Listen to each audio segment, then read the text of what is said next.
Not bad, huh? Yeah, that's You're awesome. ready to go, huh? Got your man. kimono on. Gotta train. Podcast, training. Yeah, man. Here with my brother, Arreola, a.k.a. Professor Cesarito. Yeah, that's it. The That's it. Yeah. Yeah, man. Thanks, bro. Thanks. It's been a minute, right? Yeah. That we did a podcast. Yeah, it's been a while. It's been, we started in 2019, so it's been like over 5 years now. Over It's crazy. 5 years. Yeah. Almost 6 years even, yeah. Mm-hmm. Yeah. It's good seeing you. You're one of the first ones, I think, you know? Yeah. That we sat down. Yeah. We had the couches and stuff, remember? Yeah, of course. Yeah. It's good seeing you. It's good being here with you, and always want to thank you always, right, for keeping for making legacy, right, and keeping the family close, united, and that's what's embracing, right, about being here and being part of you and just being here. Thank you. Yeah, man. Yeah, you started. I was share the story. You started training in Pasadena, right? Legacy Pasadena. Yeah. Came in with a few of your boys, right? Yeah. Saved up some whatever money you guys. Bus money, yeah. And came in and joined up and paid that first month. Yeah, of course. Yeah, I remember. Man, it was I think that was what 2009, I think. Around 2009. Yeah, I remember. We all just gathered a bunch of change. It was 5 of us. You, Nolan? Yeah, it was Nolan. No, Nolan came later. Yeah, that's right. Nolan came later after. Your brother. It was Richard, Albert, my cousin, and me first. And then I remember he just looked at me and said, "Okay, go for it." I was like, "Okay, fine." And yeah, I remember I told Nolan because you guys went to that like the area to join, you know, to sign up or whatever. Yeah. It was like we had like a little office back in those days, and you guys took out a bunch of change and put it on the table. Yeah, it was like I was like, what? I know it's a first though, right? It's a first. I think it was mostly laundry money. Was that what it was? That's what it was. It was. I think it was at least. But I respected that you guys showed up, right? You guys came in first, and then you guys figured it out, whatever it took. You know, it's just that you guys were committed. I knew like the next month probably was gonna maybe be challenging to continue and then figure it out, right? You know, I think that we didn't know what jiu-jitsu was. I think in my time, you know, I think we're just all you knew was like wrestling, etc. So. Again, I remember my friend taught me right on the back of like Lincoln Heights and Sinister on concrete, teaching me these moves, and I'm like, what is this? So I just got hyped up. I just, and then I started looking around for places. I looked. I remember the first gym I went to, I think was Silva BJJ, I think. Okay. With that professor, I remember, and I was, Jason, what? That's right, yeah. And I remember, I think it was. It was a little bit maybe too far for us at the beginning because we were trying to find out where, right? And then we came across, Alberto Crane, right? Pasadena, Gracie Baja, Pasadena, and yeah, man, like ever since, man, I feel like, I think it's a family thing. I feel like jiu-jitsu. It was legacy though. We switched it to Gracie Baja, Pasadena. Alberto Crane, legacy. It was legacy. Yeah. And then Master Carlos Gracie Jr. asked me like, "Hey, I want you to be a part of the franchise thing." And so, of course, I wasn't going to say no, and so I switched over, right? But yeah, you're involved. You were there through all that, right? It didn't matter, right? You just it's a mat. You're learning, good environment, right? Yeah. That's it. And I just want to let always thank you. You're like you've been such like a big brother figure to the Arreola brothers, honestly. And yeah, man, you've been so good to me, and always, I always give it back, and I'm just really blessed to have you in my life. I think all of us in general, as a family, we all feel the same way, and keep doing what you're doing, and yeah, and I want to, and it's just been, it's been such an adventure, just from competing as a white belt, blue belt, from injuries, from getting off of injuries, from training, competing, especially like just teaching the youth, teaching kids. I think that's what drove me more to jiu-jitsu was helping kids through the struggles that I went through, so I think that's what pushed me to keep on coming. Are you still teaching at Parks and Rec? I am. Well, we're having a 6 month break right now. Okay. Yeah, but I still am. We still are. That program's still consistent. This program is still for the community, right? And yeah, it's just what areas do you teach in? It's usually Lincoln Heights right now. Lincoln Heights, okay. Montecito Heights. Okay. With one of the directors, Adrian Morales. And then Futurize, just trying to connect with other directors. And, you know, Futurize, you know, a little nonprofit to help out the youth. You know, that's what it's about, right? To give back. And yeah, you know, I wouldn't have thought I would.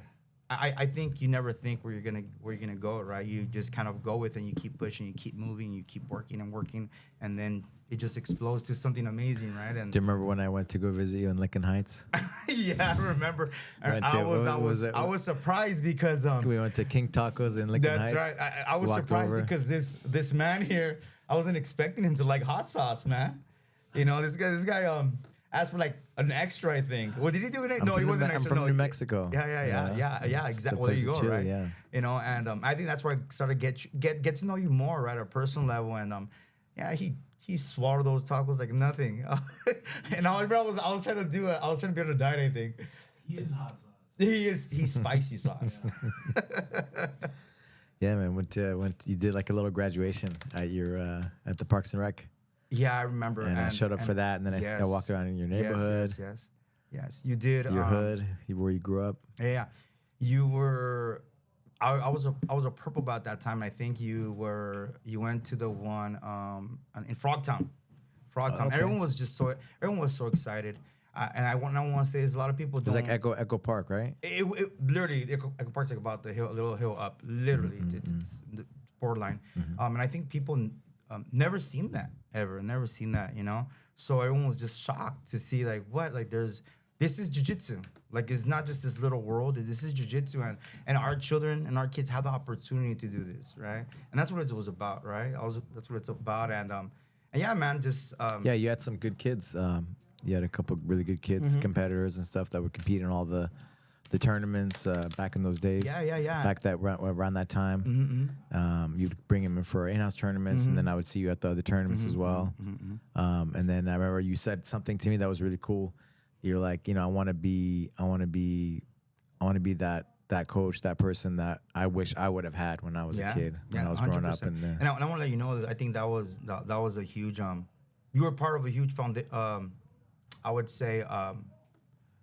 Huge, I would say, enlightenment in my life when it came to that, because I would say that because realistically, like, you showed me a better way, right? I mean, honestly, all I knew was like when I was young. I mean, all I knew was like, you know, jail, right? Juvie, drugs, just bad stuff, you know, gang banging, all that crazy stuff, and growing, you know, again, like my brother said, and it's true, and I'm not trying to go off the topic, but what he says, and it's true, either the hood makes you or breaks you.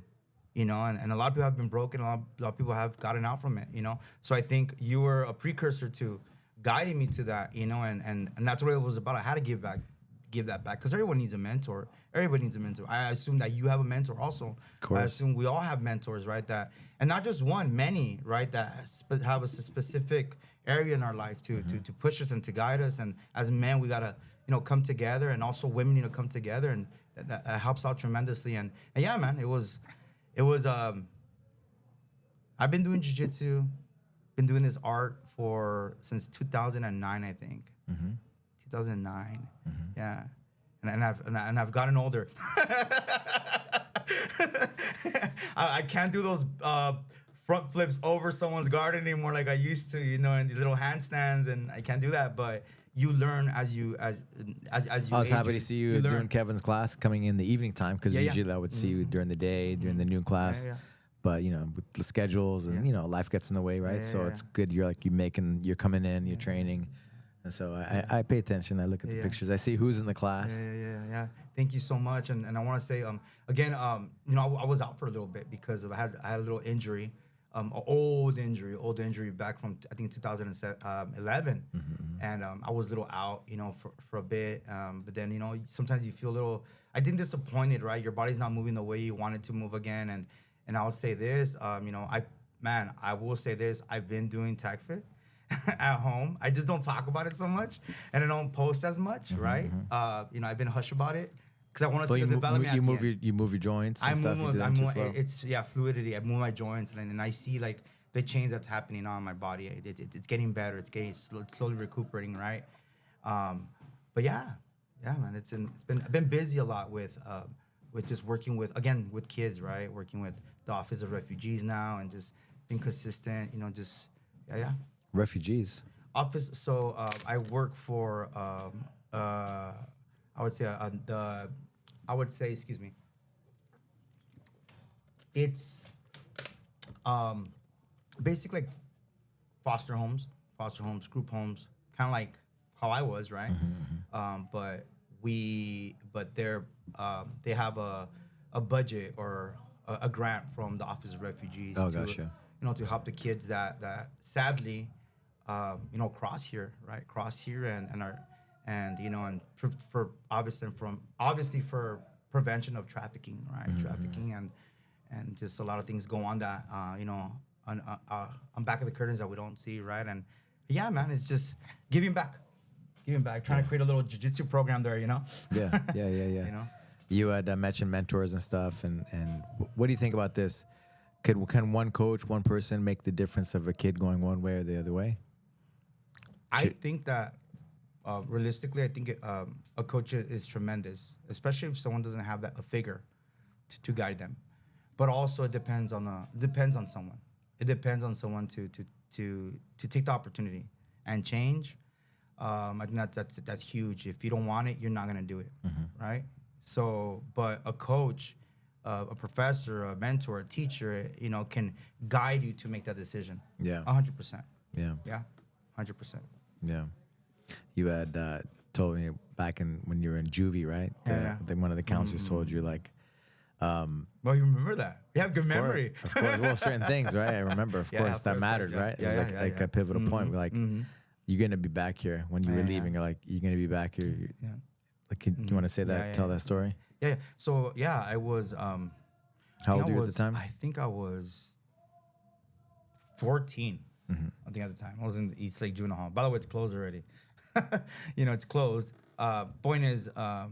I was just going back and forth. I was going through a lot of drug addiction, a lot of struggle, and just going back and forth. And I already I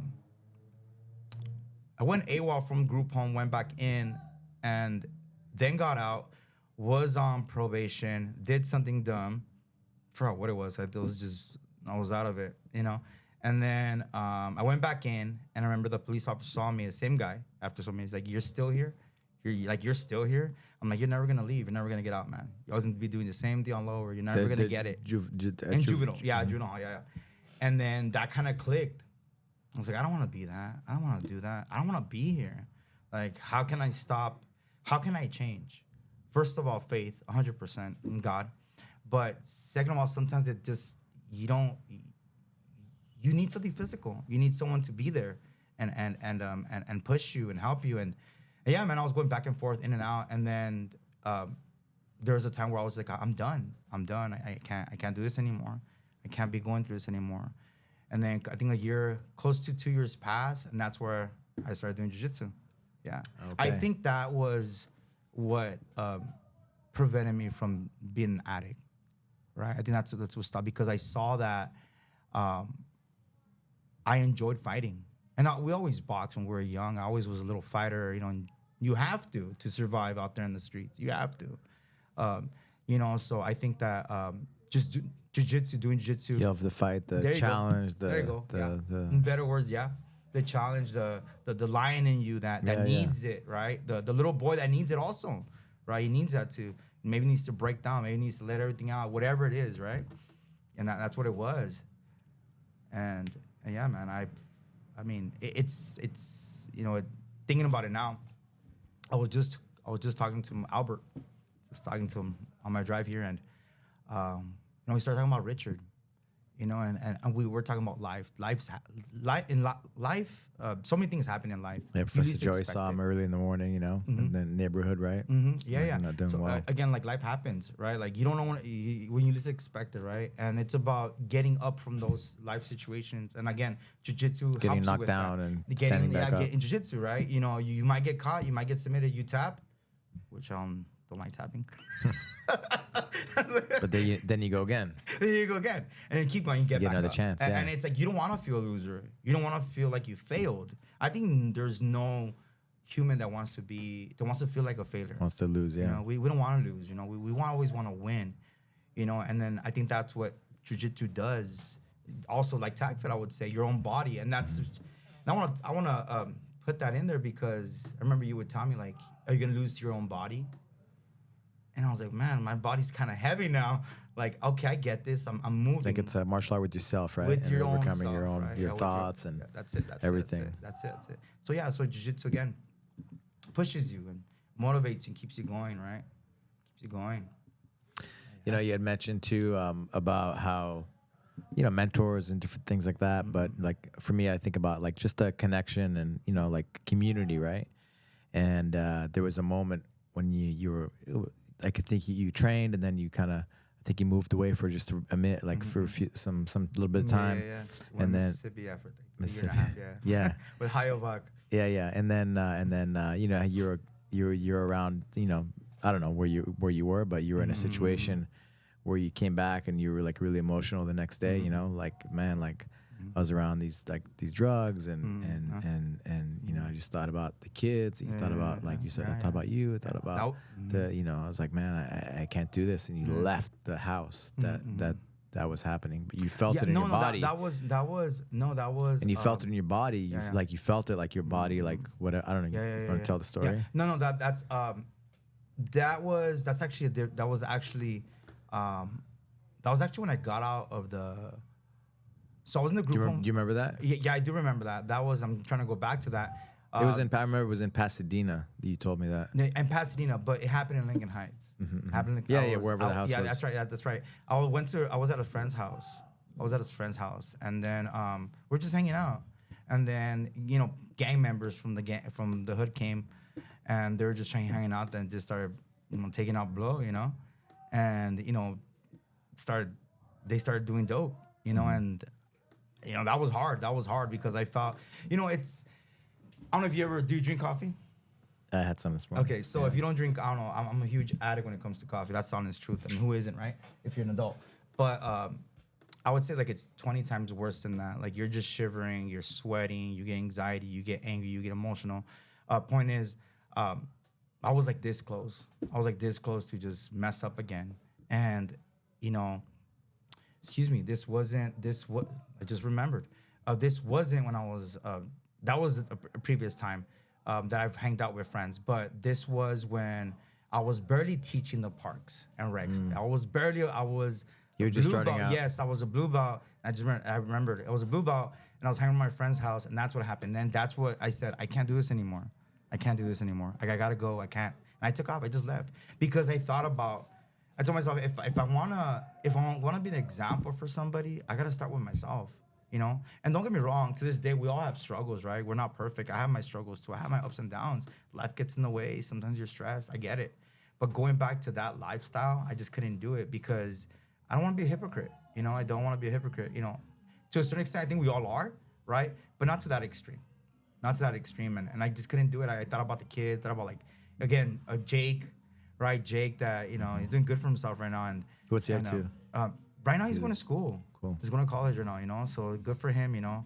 I think he's going to college, and we talked a long time a bit, and I just give him my space too, right? Everyone needs their own little time to themselves, but yeah, I couldn't do it. I couldn't go back to it and and the next day go to the park and just be like, hey, I just got high, and I'm teaching these kids, like, hey, don't get high, like, you know. So yeah, it happened twice actually. That happened once and then the previous time when I was 17. But that was when I mean, I was still doing it though too, you know. I just took a bit and I just left. I remember that. That was when I got out. That's when I got out. Yeah. Yeah, it's happened a couple of times. There's just long stories. Yeah, I just remember that moment. I just remember that moment because you know, like, I just don't take it for granted. Like, I have the opportunity to teach and to you know do you know, have this lifestyle and help people, get to help people on the mat, and I just don't take it for granted, and you just never know what people are going through. Yeah, you know, lucky you're very open and you talk about things, and you shared with me that time. But also, it's also me being available to even talk to you after class, you know? Yeah, of course. You know what I mean, right? So it's like, you never know what people are going through. So it's like so important to give your all every single day, right? That we come in. And I think that's what's important. I think as a professor, and as a teacher, you gotta, you know, you have I would assume maybe I'm throwing too much numbers, but I think 200 students, I would say, or more, honestly, around the world. I'm not sure, but yeah, a lot of students. And, I think you find ways to connect with everybody. I think that's what's important is not just teaching a technique. Again, you're a mentor, like how you're doing, how's your day, again, a lot of those, pep talks we've had before is what kept me going also, It's interesting you said 200 because I've done a lot of courses, martial arts courses, and different things. And you're a legend. just I'm always trying to learn, trying to be better, right? And they say the 200 mark it's like kind of like a tribe. Like any bigger than that, you kind of lose the connection. So it's interesting you said 200 because we're maxed out, but we're not. So we have other coaches, and we have a community, right? It's not community. You can't be connected to everybody. Exactly. But that 200 mark is I stay connected to the. To the that's about right, really like where you connected. Do you think that's like has to do with your like inner self, maybe you're in as a being you're born to be a leader? Do you think man, I think my grandparents, my mom, they were all teachers, and my grandmother, my grandfather, they worked board of education. They were like smart and stuff too. Course, but they dedicated most of their lives to the community and helping the community, like from setting up boys and girls clubs and to whatever it was, even battered women shelters and just all kinds of things, And so I kind of grew up with that.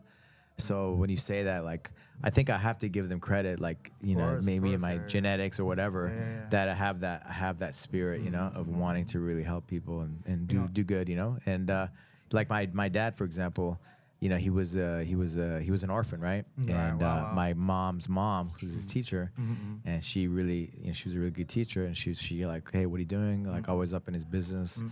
And he's like, yeah, if it wasn't for her, I would, I don't know if I would have made it. We need that, and we need that, And so it's like those little things, those little moments, like checking in on people and being there, right? Being there for them. There's a lot of strong women that made strong men.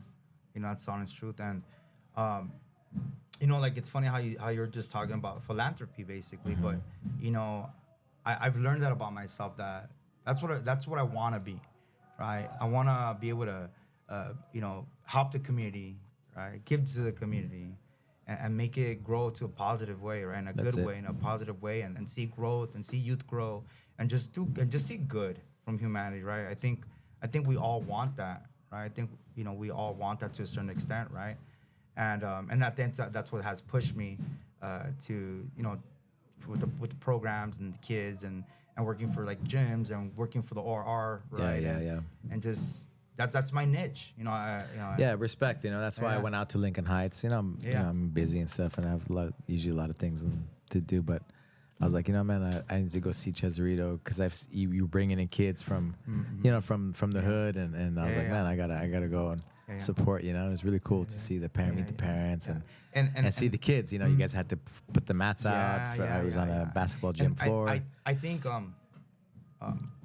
when I teach for the parks, right? A lot of people don't have that. They don't have the opportunity. They don't. I mean, I didn't. I didn't have the money to go to jiu-jitsu. I didn't have those things, right? Or let's say like maybe I never took the initiative, or maybe my parents never pushed me, or whatever it was.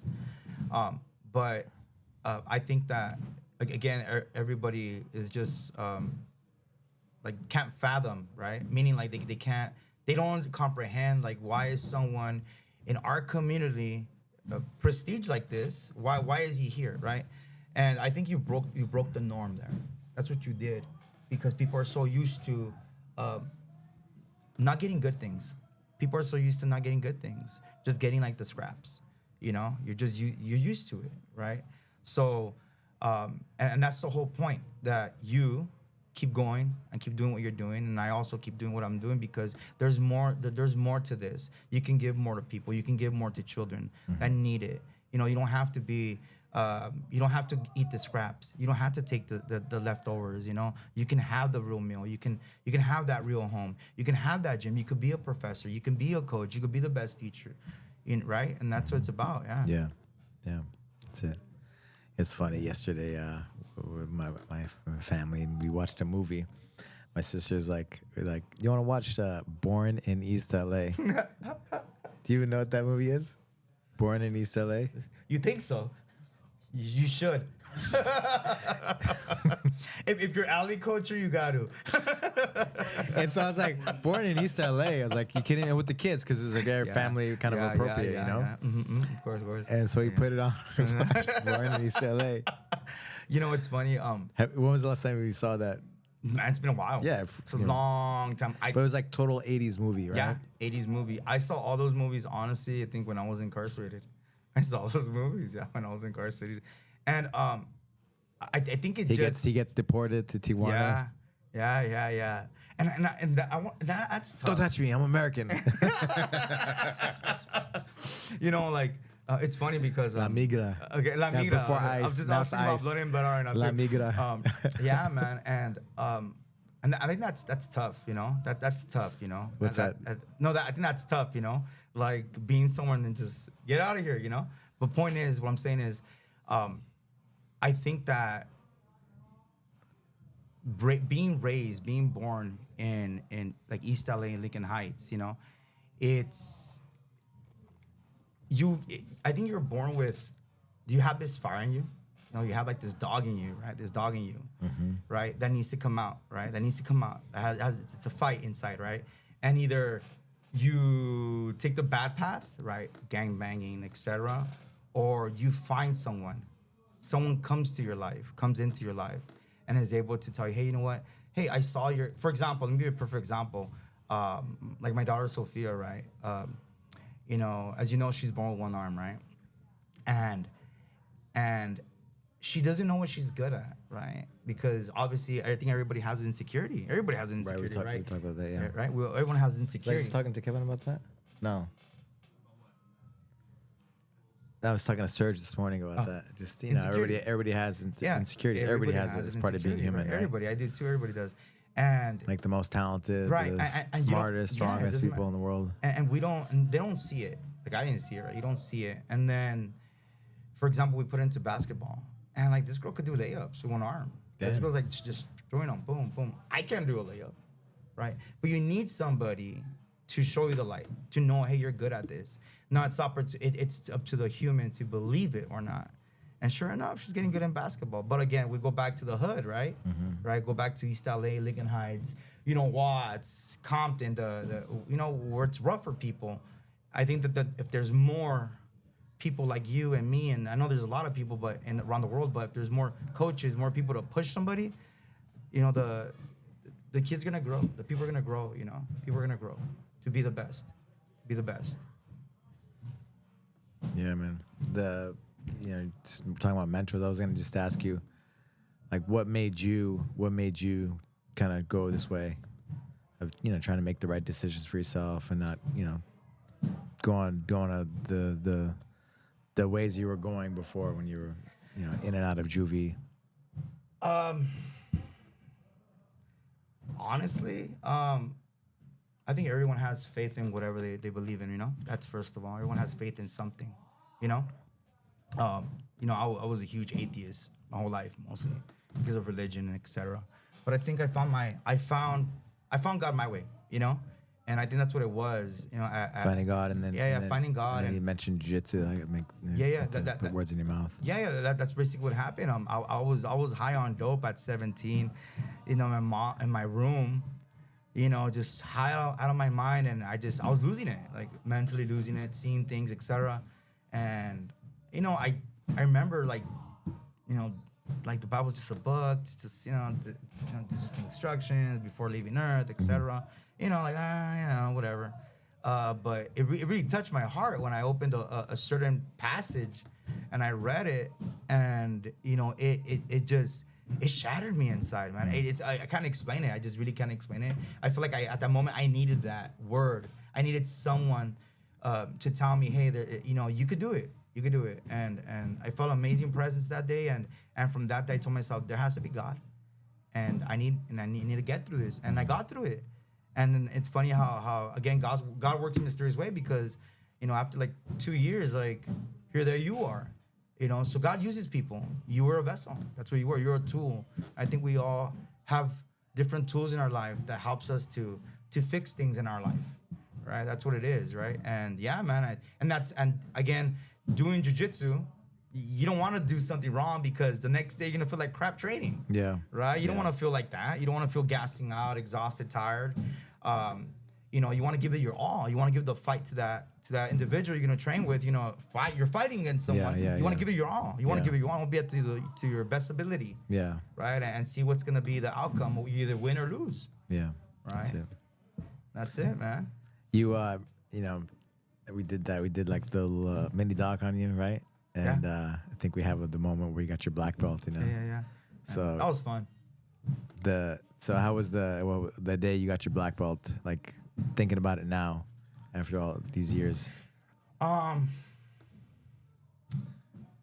I think it's surreal.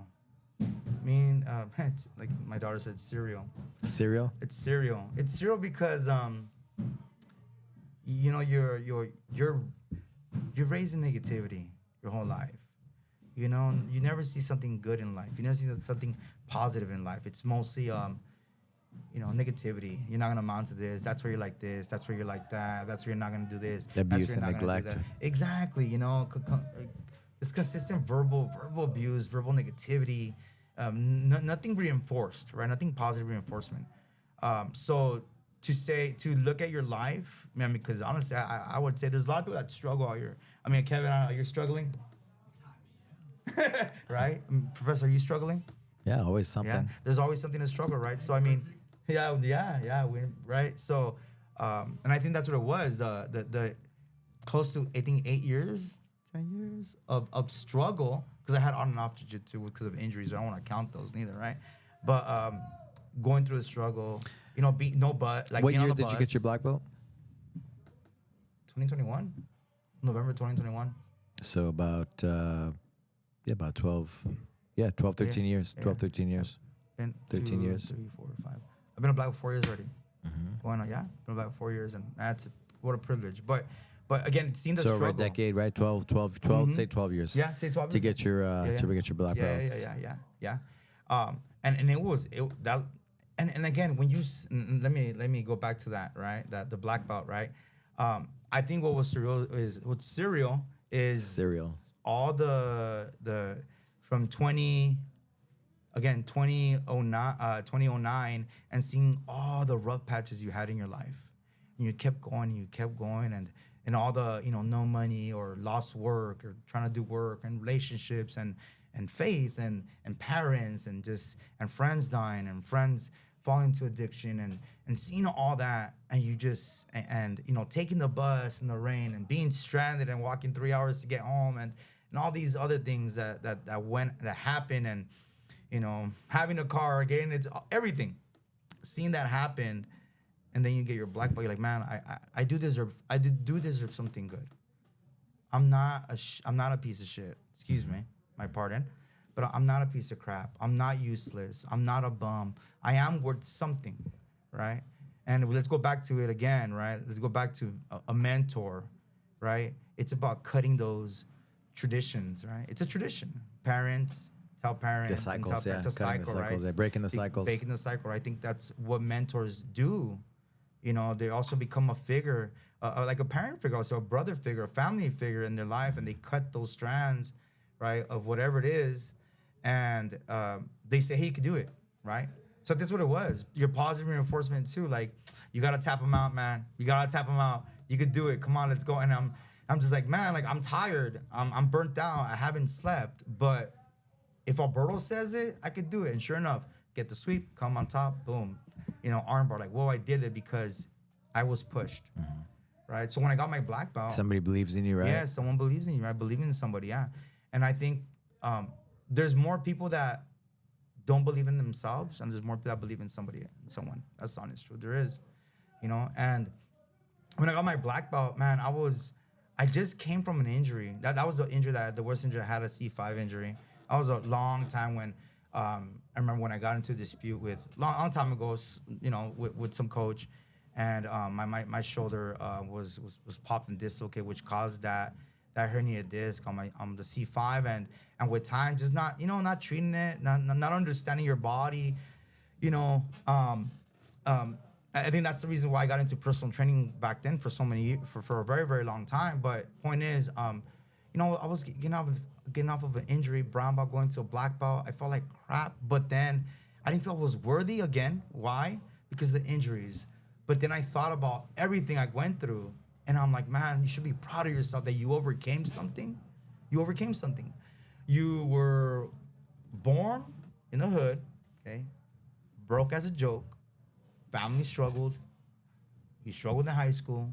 You're struggling in college. You went through all these things, gangs, drugs, whatever it is, and look what you did. You did something out of your life. And I'll be honest with you, I walk with pride. I don't walk with my head down.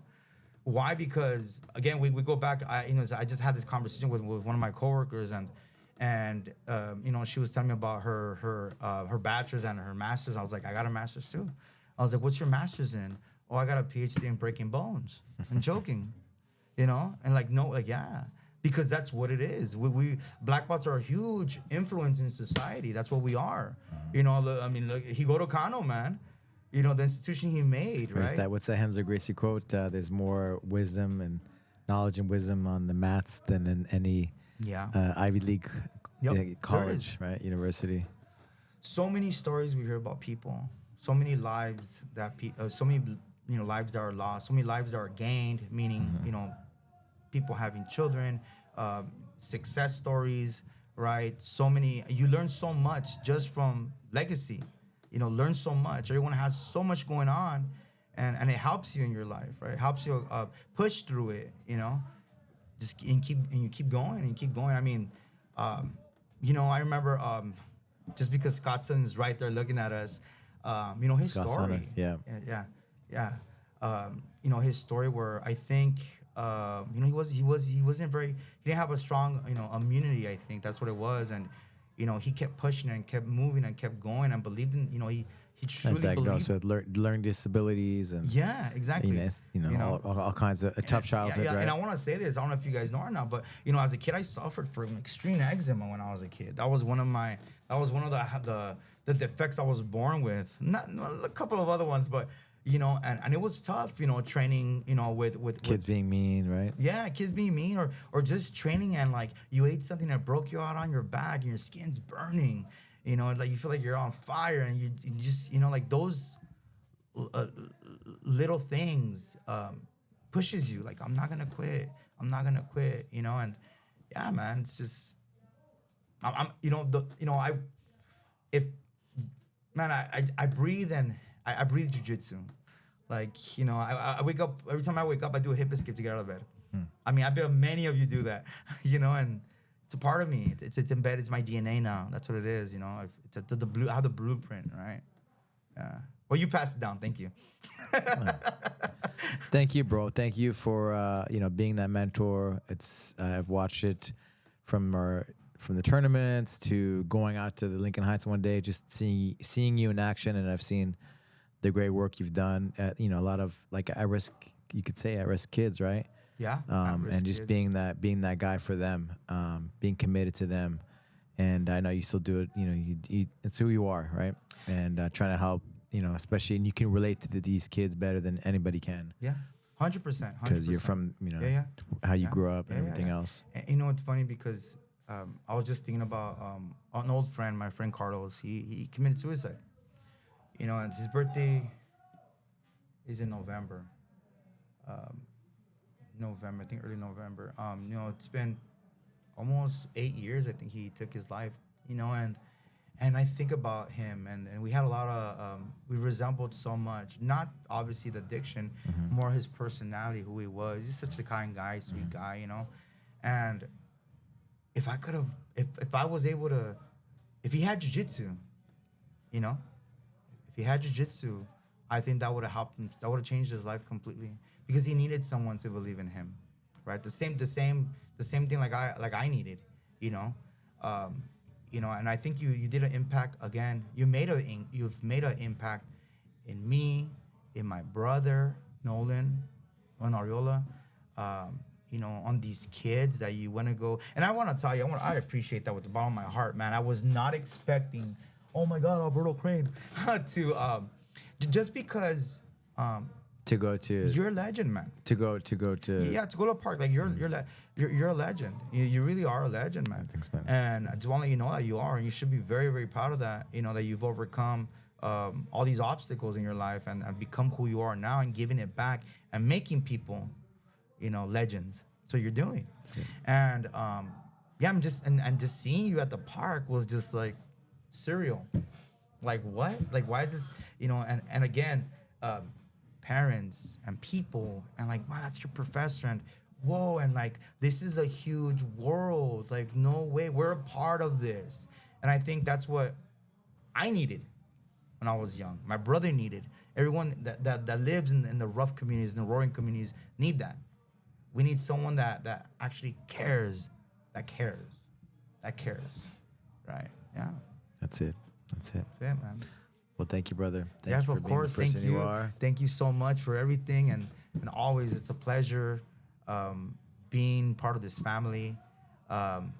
Kevin, thank you for being uncles to everyone. You know, and I gotta say, and I see the kids, how much they love it here. It becomes a second home. It's a second home. That's what it is. You know, it's a second home for me. And I don't want to state this. There's times where I'm just very frustrated, and I know everyone can relate. You're very frustrated with life and situations in life, and you're trying to find a way out, and maybe in another way, or whatever it is. Guys, I would encourage everyone, do jiu-jitsu. Try it. You know, find an amazing professor like Alberto Crane. You know, maybe in your community, if there's a school there, find it, do it. It's gonna change your life completely. It's gonna help you through those rough patches. It's something very spiritual and very tribal family. Just love and you know, I think it's what every human misses. We need that unity. We need that unity. But man, thank you so much. Well said. Thank you so much. Thank you, brother. Thank you, brother.